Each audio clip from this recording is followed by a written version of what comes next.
HVAC, and especially refrigeration, never goes away.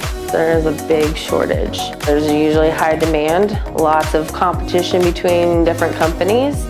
My name is Alisyn Caudle. I am a Refrigeration 1 tech at Kroger, and I'm a student in the HVAC program at Ivy Tech. My last position was a food service manager. I needed something different. I decided that I was going to learn a trade. Found out real quick that it was not easy to pick up, so I decided to put myself back in school. When I changed at first, it was scary.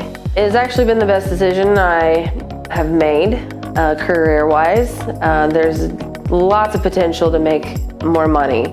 Lots of opportunities. You could go multiple routes. In this profession, I just chose to stay with Kroger because I've been there now 17 years.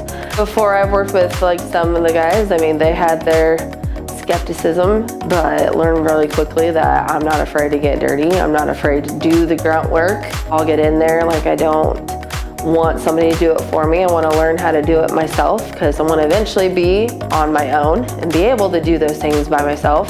If you're a good worker, you'll be treated like a good worker.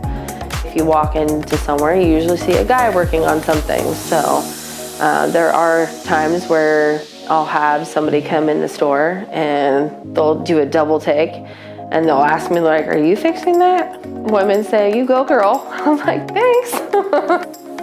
I do see more females wanting to come into the field. I mean, there's tons of jobs. It pays well.